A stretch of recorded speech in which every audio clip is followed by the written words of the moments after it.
سلامونه دوستانو، زما نوم علي دی او دا زما کور دی.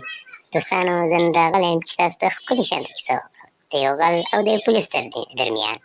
نو راځئ دا کیسه راسره په خوند وګورئ او واورئ او چینل هم سبسکرایب. یو وخت د ښار څخه وتلی په یو ځنګله کې یو غل اوسېدی او دا نیت یې وکړ چې نن شپه به دی غلا کوي.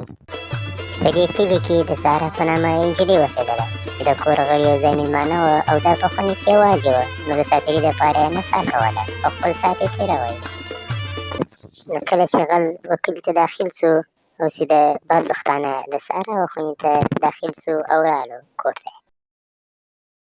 کله چې و خونې ته داخل سو نو شاوخوا یې وکتله چې هېڅ شی هم نسته، سوری یې خالي دی. نو کرار بېرته د ساره د خونې خواته روان سو.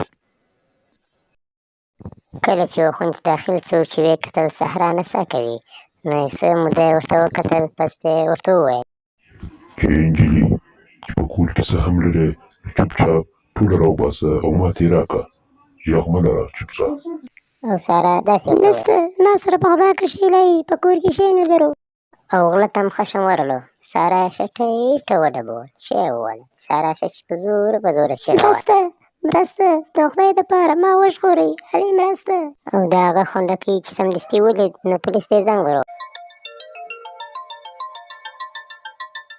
سلامونه، تاسو اړیکه نیولې، موږ څه خدمت وکړو؟ د پولیسانو اداره. نو دې هم ورته وویل مرسته وکړئ، ما خوندکۍ کور ته غله راغلی او هغه وایي. سمه ده، مننه، موږ دستي کې ځان ته رسوو، ته غم مه کوه. نو یې د هغې څه ټلیفون کاټ کړو او خپل ټیم ته ټلیفون دستي ور وکړو. بله رئیس صاحب یم، دفتر ته ځان راورسوئ او یو کوچنی راپور راغلی چې موږ او تاسو په میشن پسې وځو. نو دوی هم ډېر په چټکتیا سره دفتر ته ځان حاضر کړو او د ده پر هدایت یې غوږ ونیول. نو رئیس صاحب هدایت وکړه او هغه هم ورته ومنله او روان سو. او غل څه په چټکتیا سره د غلا وکړه او د کلي نه په کرار ایسته ووت. او پولیس هم ښه په منډه په تیزي سره ځان پسې ورسول. کله چې پولیس راغل نو غل ښه په هوښیاري سره د کلي نه ځان وایست او د غله د پولیس د لاسه ووت. پولیس خوا چې راورسېد نو ډېر ستړی سو او دی د لاسه ووت. خو بیا هم کله چې غل کوشش وکړ او د کلي د وتلو په لاره یې ځان برابر کړ، نو پولیس دی اخر مخ ته ورته ودرېدل او غل یې ښه په خوشحالي سره او ډېر په ښایسته طرز سره ونیول او جیل ته یې بوت. کله چې غل جیل ته بوت سو نو ډېر د وهلو وروسته ټول انکار یې په وکړو او شیان یې ټوله بېرته ځینې لاسته راوړه.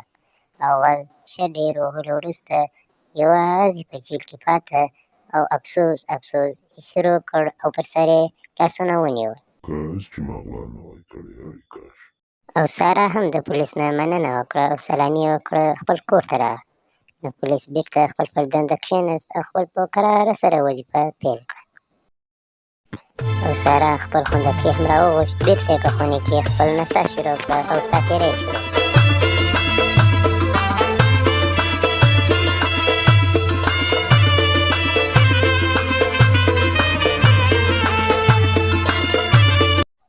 نو دوستانو دا وه زموږ د نن ورځې ویډیو.